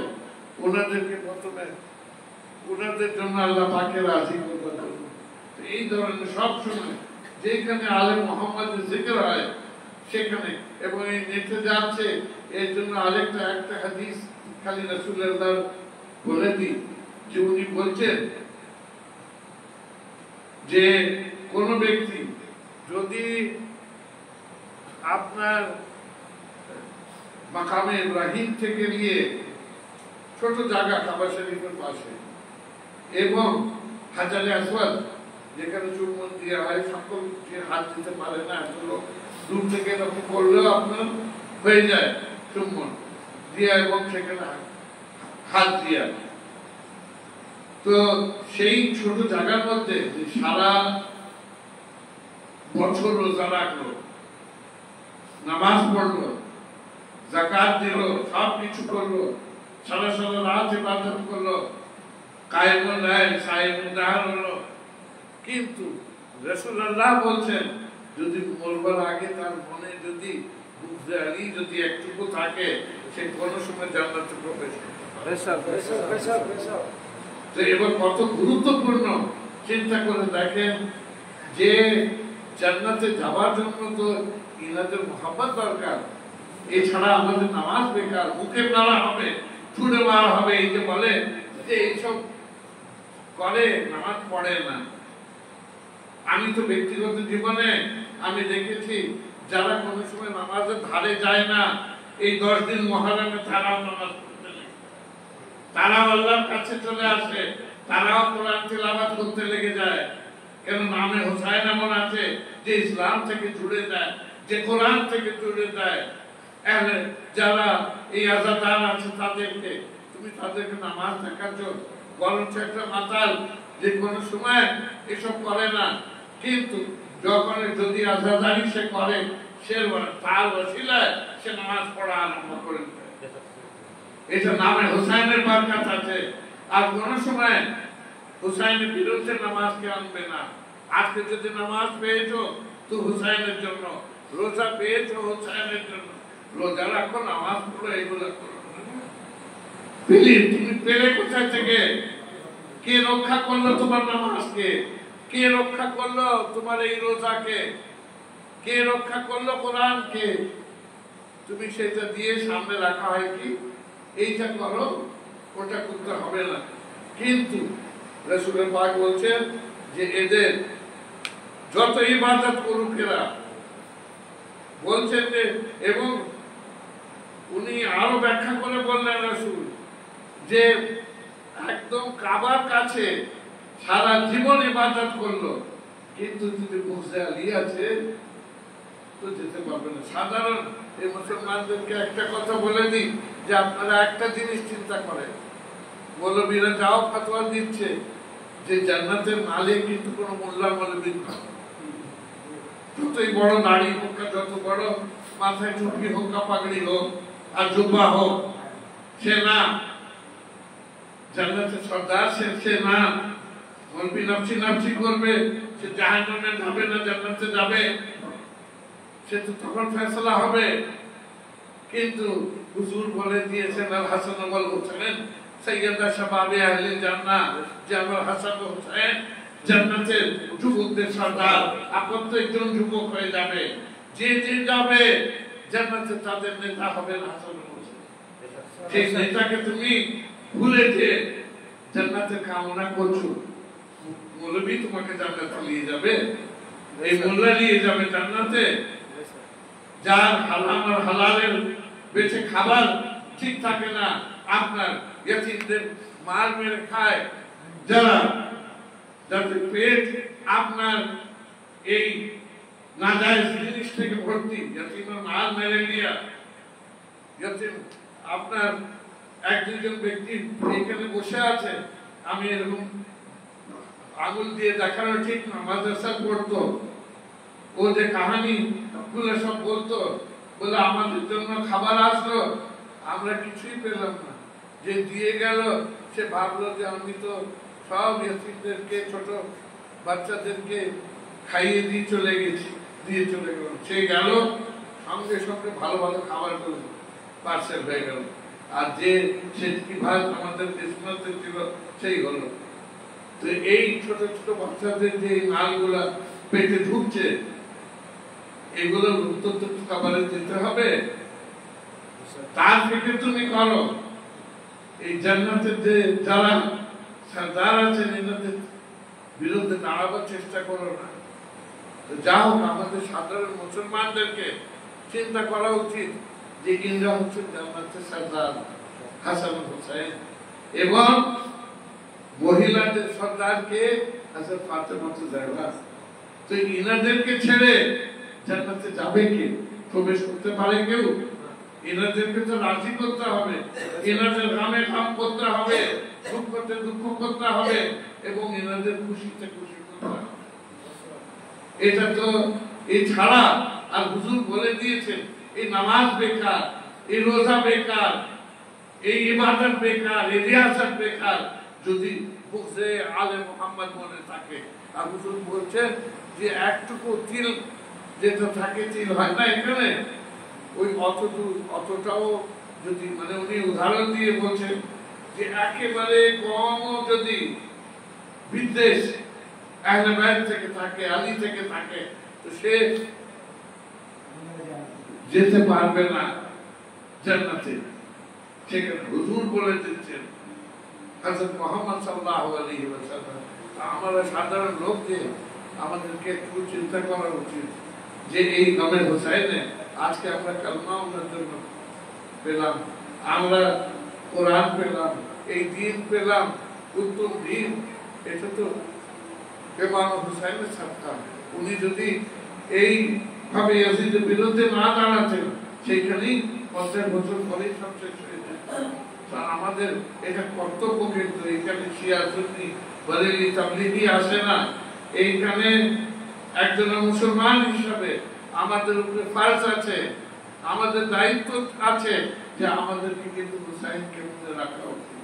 নিজের সোহাগ সে কম কিন্তু মুর্দা আছে যে নিজের শহীদদেরকে মনে করেন না, শহীদরা চিন্তা করেন না। যারা কোন আপনার কওমের জন্য, কোন দেশের জন্য নিজের প্রাণ দেন, ওনারা কিন্তু চিন্তা করেন না যে আমার পরে আমার বাচ্চার কি হবে, আমার পরে আমার পরিবারের কি হবে। মাকসাদটা সব থেকে বড় হয় ওনাদের সামনে। তো ইমামে হুসাইন এত মুসিবত তুললেন, এমন কোন মুসিবত ছিল না যে ওটা উঠতে হয়, কিন্তু একবারও চিন্তা করেননি যে আমি যে এই মুসিবত তুলছি আমার পরে এদের কি হবে। কেন? ওনার সামনে সে আদর্শ বড় ছিল। ওনার সামনে ছিল যে যাও হোক, আমাকে এই কোরআনের তাহাফুজ করতে হবে, আমাকে দ্বীনের রক্ষা করতে হবে। আর এই দ্বীনের রক্ষা একভাবেই হতে পারে যদি আমার শাহাদাত হয়, আমার রক্তই বিপ্লব আনতে পারে সাধারণ মানুষের মধ্যে চেতনা, আমার শাহাদাত। এছাড়া আর কোন তৃতীয় পথ ছিল না যে ইয়াজিদিয়াতকে শেষ করে দিত। তো আজকে এই আশুরা রাত অনেক মুসিবতের রাত। আজকে এই রাত আলে মুহাম্মদের জন্য। এই যখন চাঁদ বেড়াতো আপনার মদিনায় মুহররমে, আলে মুহাম্মদের বাড়ি থেকে কান্নার শব্দ আসতো, সব জায়গা থেকে, ইমাম যায়নুল আবেদিনের বাড়ি থেকে, অন্য অন্য ইমামদের বাড়ি থেকে, যারা যারা আলে মুহাম্মদ ছিলেন। এমনকি অনেক দিন পর্যন্ত একটা রিওয়ায়াত ছিল, একটা কথা ছিল যে তারা আলম নিয়ে সৈয়দদের বাড়িতে যেত, সৈয়দদের বাড়িতে কান্নাকাটি আরম্ভ হতো মুহররমে চাঁদ দেখে যে ইমাম হুসাইন শহীদ হয়েছে, সেই বংশ থেকে ওরা। এবং সাধারণ লোকরা যে ওনাকে প্রসাদ দিত যে আজকে মাল্লা আপনার তো বাড়িতে এসছি, আপনার পূর্বপুরুষরা শহীদ হয়েছে, এই মুহররমে চাঁদ বেরিয়েছে, দুঃখ দিন এসছে, এইভাবে ওনারা প্রসাদ দিত।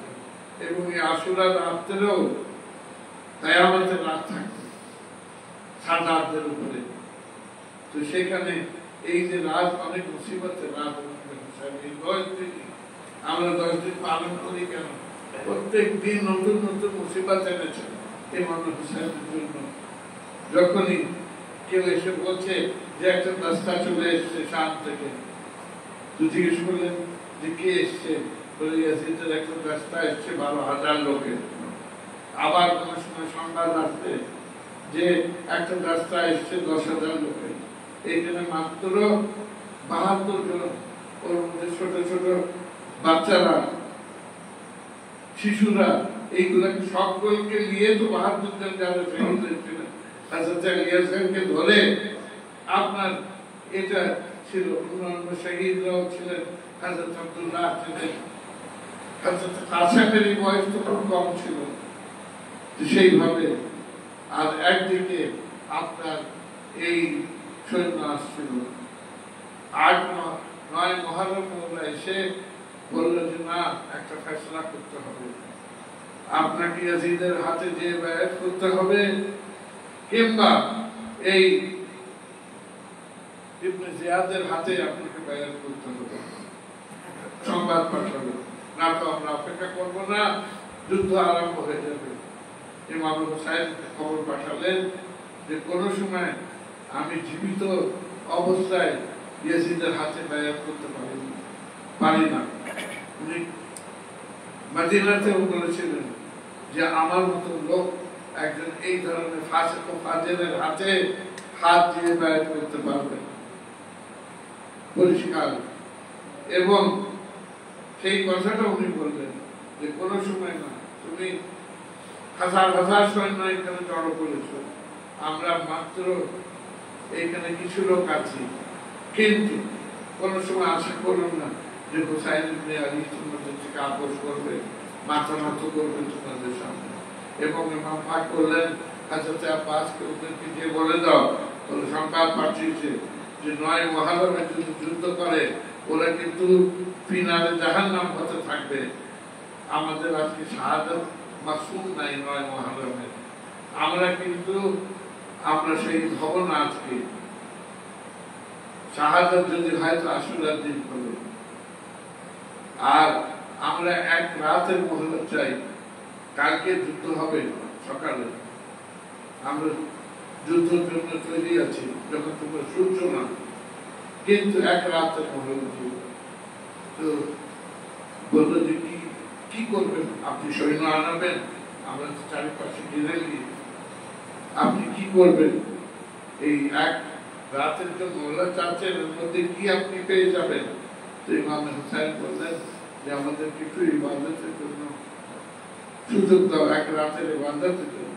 দেখুন মোল্লা এত ইবাদত বলেছে, ইবাদত থেকে বলে, রিয়াজা থেকে বলে, ইবাদত সালাম করে হুসাইনকে, রিয়াজত সালাম করে, নামাজ সালাম করে, কাবাও সালাম করে ইমাম হুসাইনের ইবাদতকে। সেই রাত এক রাতের মহল্লা চাচ্ছেন এই আশুরার রাত কেন? যে আল্লাহ পাকের কাছে আরো উনি ইবাদত করতে পারেন, ওনার বান্দাগি করতে পারেন।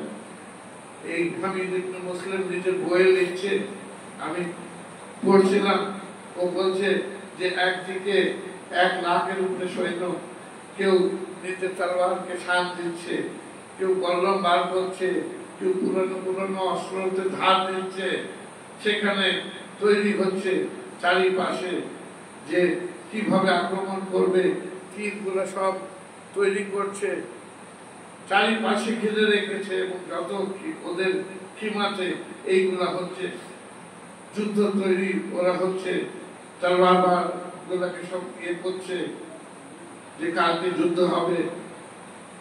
আর এইদিকে বলছে যে অপর দিকে যখন হুসাইনের ইমার কাছে আসলাম, আমরা দেখলাম যেভাবে ওই আপনার মধু মাছিরা যেভাবে যখন বসে এক জায়গায় একটা শব্দ বাড়ায়, যেরকম রাত্রে ওদের উঠে যাওয়া আসা, বলছে আমরা সেই রকম লাগলো। যখন কাছে আসলাম দেখলাম খাইমায়ের মুবারক থেকে কোরআন তেলাওয়াতের শব্দ আসছে, সব একেবারে সদস্যরা সেদিন খায়মায়ে মুবারাকে তিলাওয়াত করছেন। ইমাম হুসাইনের করে উঠলে ছোট ছোট বাচ্চারা ছিলেন সম্মুখীন মহতের হলে এই কিছুদিন আগে একটা প্লেন ক্র্যাশ হয়েছিল গুজরাটে, আপনারা জানেন। একটা ব্যক্তি সে বেঁচে ছিল, ওকে যখন জিজ্ঞেস করলো সাংবাদিকরা যে যখন ক্র্যাশ করতে যাচ্ছিল কি অবস্থা ছিল প্লেনের, বলে আমি বলতে পারি না। যখন সাধারণ লোক মৃত্যুর সম্মুখীন হলো কি দৃশ্য ছিল আজকে আমি তোমাদেরকে না প্রকাশ করতে পারি না বোঝাতে পারি যে মানুষ যখন মৃত্যুর সম্মুখীন হয় কি অবস্থা। ইনারা সকালে সবের শাহাদাত মাসুম ওখান থেকে বেড়াতে পারেন না কেউ, এইরকম অবস্থা। কিন্তু তখনও আল্লাহ পাকের রেজার জন্য আল্লাহ পাকের ইবাদত করছেন সেই রাত্রেও। তখন চিন্তা করছেন না যে কালকে আমাদের কি হবে, 1 লাখ সৈন্য একদিকে আর আমরা মাত্র এই 72 জন। ইমাম হুসাইন দেখলেন ছোট ছোট বাচ্চারা আছে, উনি নামাজে খৌফ যেটা হয় সেটা উনি পড়ালেন, বলে তোমরা পিছনে পড়ো যে এই ভয়টা মন থেকে যাতে চলে যায়। এদের মধ্যে কারো মধ্যে সেরকম ভয় ছিল না, তবে হুসাইন ইমাম হুসাইন সেটা পড়ালেন। পড়াবার পরে অনেকক্ষণ ওখানে বসে থাকলেন, শেষে বললেন যে তোমরা সব এসে বসো। যত সদস্য ছিলেন আপনার ওনারা সাহাবরা গোলামরা আহলে বাইতের মধ্যে থেকে খায়মায়ে মুবারাকে সকলকে জড়ো করলেন, করে দিয়ে হযরত আব্বাসকে বললেন যে তুমি ইয়ে করে দাও, এখানে যে প্রদীপটা আছে নিভিয়ে দাও। হযরত আব্বাস বললেন কেন মাওলা? বলে আমাকে একটা বক্তৃতা করবার আছে আমার সাথে। উনি প্রদীপ নিভিয়ে দেওয়া হলো। হুসাইন এবারকে সাথ করছেন সেই আসহাবদের থেকে, নিজের আহলে বাইত থেকে যারা 3 দিন পিপাসার মধ্যে আছেন, সামনে মত আছে, বলছেন যে তোমরা এখন পর্যন্ত যে আমার সঙ্গে আছো এটাতে আমি রাজি। এই যে 3 দিন পিপাসার মধ্যে থেকেছো এবং ছেড়ে দিয়ে আমাকে দাওনি, এতেই আমি রাজি এবং আমার রাসূল রাজি, আমার আল্লাহ রাজি তোমাদের উপরে যে এই অবস্থায় আমাকে ছেড়ে দিয়ে যাওনি। এত মুসিবতের মধ্যে এই মরুভূমিতে এত গরম, যেখানে সেখানে 3 দিন না পানি খেয়ে থেকেছো তোমরা আমাদের জন্য, এই দিনের জন্য। তা আমি তোমাদেরকে বলছি যে তোমাদের কাউকে যদি খৌফ লাগছে, যদি তোমাদের ভয় লাগছে, তোমরা এখান থেকে যেতে পারো, এখান থেকে চলে যেতে পারো। আমি প্রদীপ বন্ধ করে দিচ্ছি, যদি লজ্জা বোধ করবে যে আমার সঙ্গে এই অবস্থায় আমাকে ছেড়ে যাবে না, তো তোমরা যেতে পারো, আমি তোমাদের থেকে রাজি। এবং কিয়ামতের দিন আমি রাসূলুল্লাহকে বলবো যে এরা 3 দিন আমার সঙ্গে ছিল, হুসাইনকে একলা ছেড়ে দাও। এই 1 লাখ যে সৈন্য আছে এখানে দেখছো, এরা কিন্তু তোমাদের শত্রু না, এরা হুসাইন ইবনে আলীর শত্রু, এরা আমার রক্ত চায়, এরা আমার কে হত্যা করতে এরা এসছে। তোমরা তোমাদেরকে কিছু বলবে না, তোমরা এই অন্ধকারের মধ্যে বেরিয়ে যাও, আমাকে ছেড়ে দাও, আমি একলাই থাকবো, এদের সঙ্গে একলাই যুদ্ধ করবো। আমি তোমাদেরকে আজাদ করলাম এবং কিয়ামতের দিন আমি রাসূলুল্লাহর কাছে, নিজের নানা জানের কাছে তোমাদের জন্য সুপারিশ করবো যে নানা জান 3 দিন এই অবস্থা ছিল, আমাকে আজকে ছেড়ে গিয়েছে, কোনো অসুবিধা নেই, এদেরকে জান্নাতে দিয়ে দেন। আমি এই জামানত দিচ্ছি তোমাদেরকে, বলছি তোমরা চলে যাও, তোমরা অনেক কষ্ট করেছো এই 3 দিন যে আমার সঙ্গে থেকেছো, কিন্তু কালকে যে সকাল হবে আশুরা, এটা অনেক মুসিবতের সকাল। আমাদেরকে 1 লাখ সৈন্যের সঙ্গে যুদ্ধ করতে হবে না, আমাদের কাছে সেরকম লোকবল আছে না, আমাদের কাছে অস্ত্র আছে। আমরা তো এখানে মেহমান হিসাবে এসেছিলাম, আমরা তো কিছু আনিনি, আমাদেরকে চারিপাশে ঘিরে নিয়েছে এই ফল, কিন্তু আমাদেরকে ইসলামের জন্য লড়তে হবে। এটা জিহাদ ফি সাবিলিল্লাহ আছে, নিজের জানকে রক্ষা করতে হবে আল্লাহর রাহে। তো আমি তোমাদেরকে বলছি, যারা তোমরা খৌফের মধ্যে আছে বেরিয়ে যাও, লজ্জা বোধ করো না।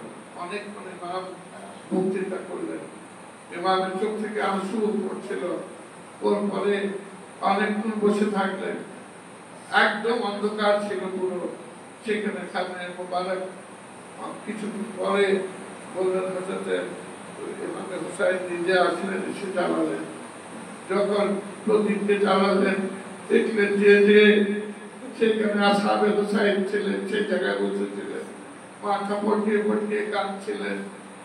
হযরত আব্বাস সেই জায়গায় বসে, আলী আকবর সেই জায়গায় বসে, কাসেম সেই জায়গায় বসে, আনু মোহাম্মদ সেই জায়গায় বসে, রাসূলুল্লাহ সাহাবী হযরত হাবিব ইবনে মাতায়ের যিনি 80 বছরের, উনি সেই জায়গায় বসে, হযরত জুহাইর কায়েন আরেকজন সাহাবী রাসূল, উনিও সেই জায়গায় বসে আছেন। সকল মুসলিম বিন সাজা উনিও বসে আছেন। ইমাম হুসাইন বললেন, তোমরা কেউ গেলে না? তো হযরত হাবিব ইবনে মুজাহির হাত জোড় করে বললেন যে মাওলা, আপনি কি করে চিন্তা করলেন যে এই জঙ্গলে এই মুসিবতে আপনি 3 দিন পানি পাননি, আপনার ছোট ছোট বাচ্চারা পানি পায়নি, এই মুসিবতের সময় আপনি আলে রাসূল, আপনি নবীর দহিত্র, আমরা দেখেছি কিভাবে আদর করতেন রাসূল পাক, এই গলায় চুম্বন দিতেন আপনার, যেভাবে আপনাকে আদর করতেন, এই মুসিবতের সময় আপনাকে ছেড়ে আমরা যেতে পারি না। এই জীবন তো অনেক তুচ্ছ, যদি আল্লাহ পাক আমাদেরকে 70টা জীবন দিতেন, আমরা 70 বার আপনার উপরে শহীদ হতাম। বলা কি করে মাওলা বুঝলেন যে এই মুসিবতের মধ্যে আপনাকে ছেড়ে দিয়ে চলে যাব? হাসরের দিন রাসূলুল্লাহর সামনে আমরা কি মুখ দেখাবো যে এই জঙ্গলে এই মুসিবতে আপনাকে একলা ছেড়ে চলে যাচ্ছি? ইমাম হুসাইন উঠে দাঁড়ালেন, এক একজনের নিজের আসহাবকে নিজের কোলে লাগালেন, সিনায় মোবারক থেকে লাগালেন। একবার বলেন হাবিব আসো, নিজের সিনায় লাগালেন। একবার মুসলিম সাজাকে লাগালেন, একবার জুহাইর কায়েনকে লাগালেন। যত যত আসহাব ছিলেন, যে তোমাদেরকে যে আমি পেয়েছি, আমার নানাও এরকম সাহাবী পাননি, আমার আব্বা জান এরকম সাহাবী পাননি, আমার ভাই হাসান মুস্তাফা ওই ধরনের সাহাবী পাননি যেটা আমি পেয়েছি। আমার এখানে সংখ্যা খুব কম আছে, 1 লাখের বিরুদ্ধে মাত্র 72 জন আমরা আছি। কিন্তু তোমরা ছোট ছোট বাচ্চাদেরকে দিয়ে, কিন্তু এই মুসিবতের সময় ছেড়ে যাচ্ছ না। তোমাদের মতো সাহাবী এরকম কেউ পাইনি। এবং উনি বললেন যে আমি ওয়াদা করছি যে হাসরের দিন আমি নিজের নানা জানকে বলবো যে আমি জান্নাতে যে জায়গায় থাকবো, যাতে আমার সাথীদেরকে সেই জায়গায় রাখবেন। এবং হুসাইনের বেকাশি দেখেন, হাবিব ইবনে মুজাহির এসে বললেন যে মাওলা, এবার কালকে যুদ্ধ সম্বন্ধে একটু আলোচনা হোক। হুসাইন নিজের কবর ধরে বসে গেলেন যে কিভাবে আমি নিজের সৈন্যকে সাজাবো। ছোট ছোট বাচ্চা, কাকে নিয়ে লড়বো 1 লাখ। এই যে মায়মানা মায়সারা বলে, ডান দিকে কিছু সৈন্য থাকে, বাম দিকে কিছু সৈন্য থাকে, বলে কে আছে এখানে? কয়েকজন। ওদের মধ্যে থেকে বাঁচলেন যে হাবিব, তুমি ডান দিক দিয়ে থাকবে, যদি ডান দিকে হামলা হয় তুমি রুখবে। মুসলিম বিন সাজাকে বললেন যে ওই 1 লাখ সৈন্য যখন আক্রমণ করবে, আমাদের খুবই ছোট সৈন্য, আমার কাছে কেউ নাই বাচ্চাদের ছাড়া।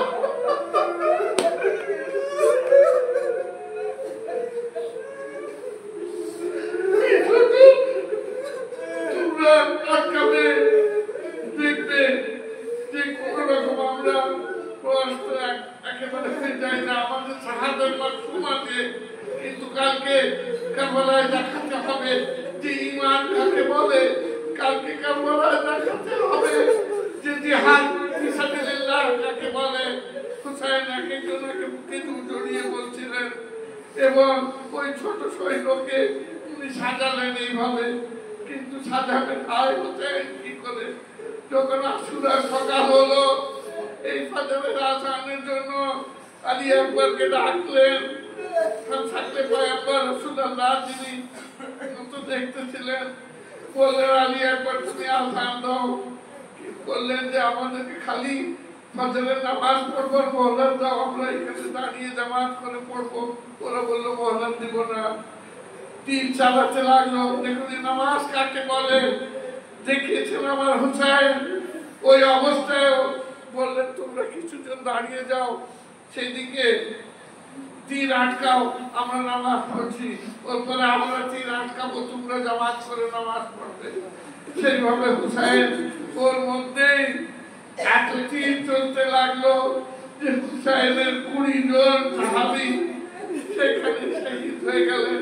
172 জন ছিলেন, ওর মধ্যে থেকে নিজের বুকে তারা তীর নিয়ে নিলেন যে হুসাইনকে না লাগে।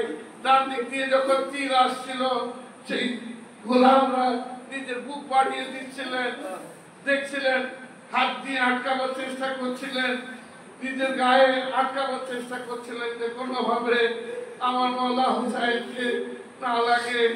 কিন্তু হায় কি হলো কারবালায় জোহরে, সেই সাহাবীরা শহীদ হয়ে গেলেন। এখন সেই তলোয়ার চারিপাশে, সে বলল সেই তীর আটকাবার কেউ ছিল না, হুসাইন তানহা। মাতম হুসাইন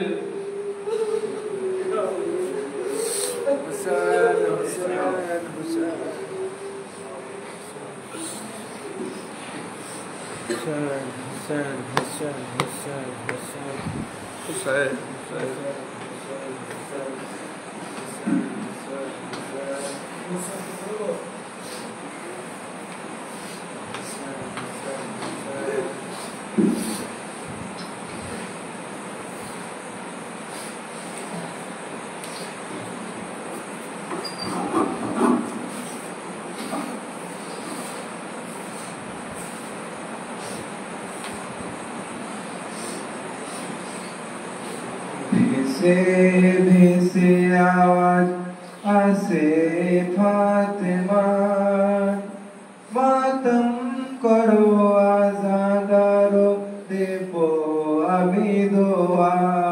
ভেসে আওয়াজ আসে ফাতেমার, মাতম করো আজাদারো দেব আমি দোয়া। মাতম করো আজাদারো দেব আমি দোয়া। মোরে লালের জন্য তোমরা কাঁদো সকলে, বিপদে রক্ষা করব তোমাদের লালকে। মোরে লালের জন্য তোমরা কাঁদো সকলে, বিপদে রক্ষা করব তোমাদের লালকে। এ ওয়াদা ফাতেমার খোদার সাথে আছে, মাতম করো আজাদারো দেব আমি দোয়া। মাতম করো আজাদারো দেব আমি দোয়া। ভেসে আওয়াজ আসে ফাতেমার, মাতম করো আজাদারো দেব আমি দোয়া। মাতম করো আজাদারো দেব আমি দোয়া। মেরেছে জালি মেরা আমার সোনাকে, যাতা পিছে পালন করেছিলাম যাকে। মেরেছে জালি মেরা আমার সোনাকে, যাতা পিছে পালন করেছিলাম যাকে। অসহায় আমার লালের গলা কাটিল যে, মাতম করো আজাদারো দেব আমি দোয়া। মাতম করো আজাদারো দেব আমি দোয়া। ভেসে আওয়াজ আসে ফাতেমার, মাতম করো আজাদারো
মেরাজকে জালিম পামাল করেছে আকবর মারা গেছে আমার কাসিম মারা গেছে কাসিমের লাশকে জালিম পামাল করেছে মোর আব্বাস এলো না পুরা থেকে ফিরে মাতম করো আজাদারো দেখো আমি দোয়া মাতম করো আজাদারো দেখো আমি দোয়া মেসে আওয়াজ আসে ফাতেমা মাতম করো আজাদারো দেখো আমি দোয়া মাতম করো আজাদারো দেখো আমি দোয়া পানি দিল না জালিম 6 মাসের শিশুকে পানির বদলে গলায় তীর মেরেছে পানি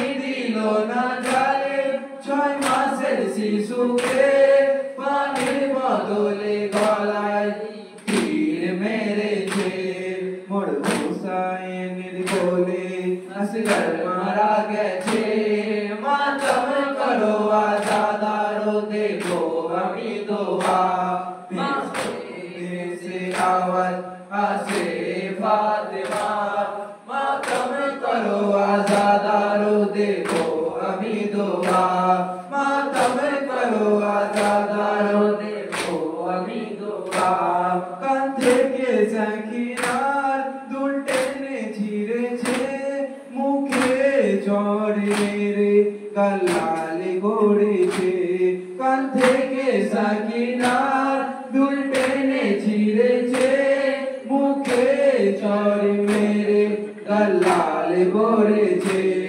মারা গেল সাকিনা কারাগারেতে মাতম করো আজাদারো দেখো আমি দোয়া মাতম করো আজাদারো দেখো আমি দোয়া ভেসে আওয়াজ আসে ফাতেমা মাতম করো আজাদারো দেখো আমি দোয়া মাতম করো আজাদারো দেখো আমি দোয়া है जब मुझे आपके कातिल ने है मारा बाबा है जब मुझे आपके कातिल ने है मारा बाबा है जब मुझे आपके कातिल ने है मारा बाबा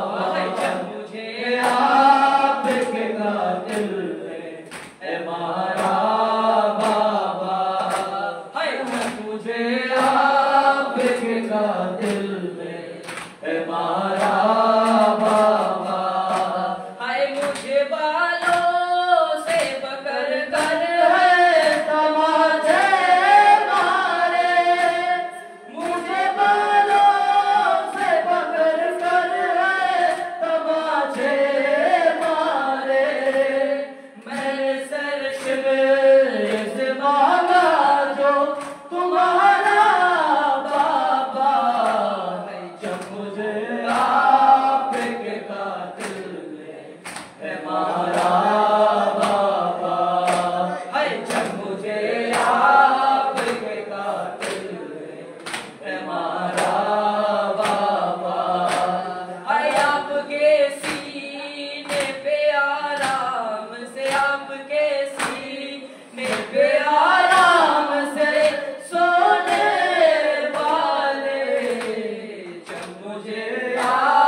कर है तमाचे मारे, मुझे बालों से पकड़ कर है तमाचे मारे, सर में से मांगा जो तुम्हारा बाबा, जब मुझे आपके कातिल ने है मारा बाबा, जब मुझे आपके कातिल ने है मारा बाबा, आपके सीने पे आराम से सोने वाले, आपके सीने पे आराम से सोने वाले, अब खाप के करती है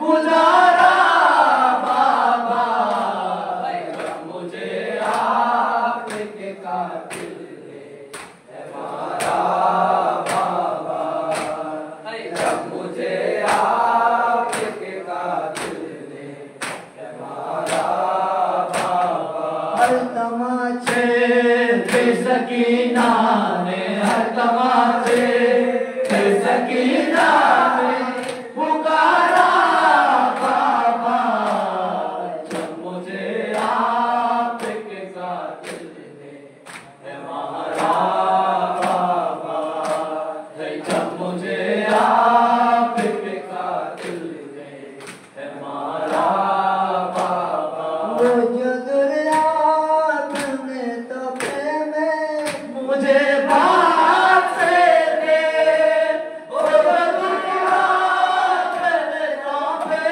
में मुझे भागते थे, उसको बेदर्दी से जालिम ने उतारा बाबा, जब मुझे आपके कातिल ने है मारा बाबा, जब मुझे आपके कातिल ने है मारा बाबा, लोके नैनात उसे देखूं तो देखूं कैसे, लोके नैनात उसे देखूं तो देखूं कैसे, हर मेरा असगर था मुझे जान से लिया बाबा, जब मुझे आपके कातिल ने है मारा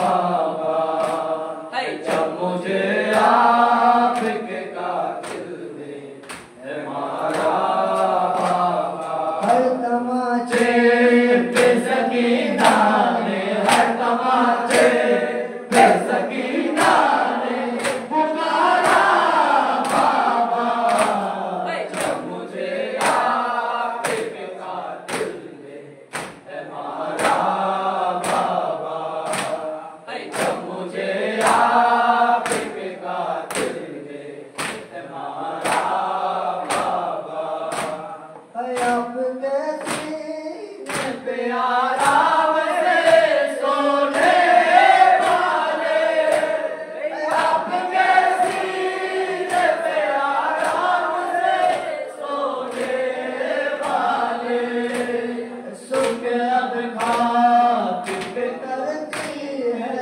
गुजारा बाबा, जब मुझे आपके कातिल ने है मारा बाबा, जब मुझे आपके कातिल ने है मारा बाबा, हर तमाचे बेसकीना ने, हर तमाचे बेसकीना ने पुकारा बाबा, जब मुझे आपके कातिल ने है मारा बाबा, जब मुझे आप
खुदा हाफिज तुमी शकीना के ओ बोल जना खुदा हाफिज ओ बोल जना खुदा हाफिज আমি থাকিব না যখন চিমাতে আগুন লাগাবে আমি থাকিব না যখন চিমাতে আগুন লাগাবে আমি থাকিব না যখন চিমাতে আগুন লাগাবে আমি থাকিব না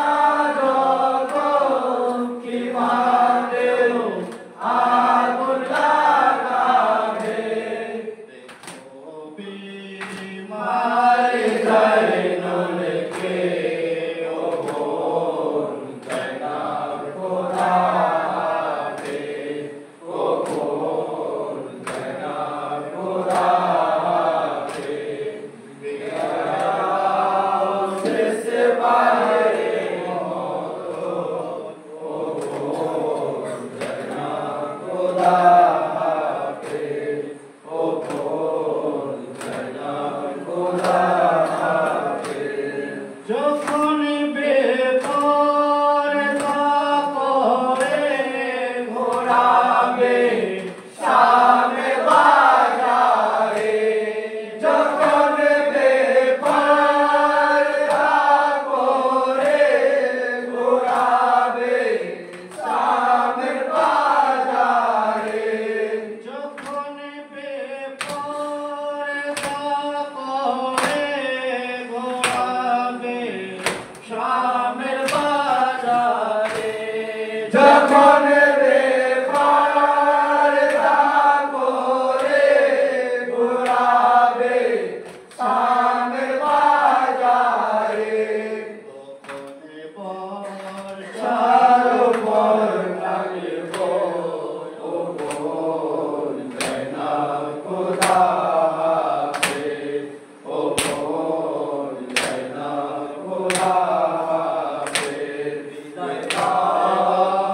সিলসিলার মতো ও বোন जना खुदा हाफिज ও বোন जना खुदा हाफिज ঘুমাতে পারবে না রাতে আমার ওই বেটি সাকিনা ঘুমাতে পারবে না রাতে আমার ওই বেটি সাকিনা ঘুমাতে পারবে না রাতে আমার ওই বেটি সাকিনা ঘুমাতে পারবে না রাতে আমার ওই বেটি সাকিনা বুকের উপরে তুইও তাকে ও বোন जना खुदा हाफिज ও বোন जना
पे ओ বোন যায় না খোদা पे देखो তুমি সকিনাকে ও বোন যায় না খোদা पे ओ বোন যায় না খোদা पे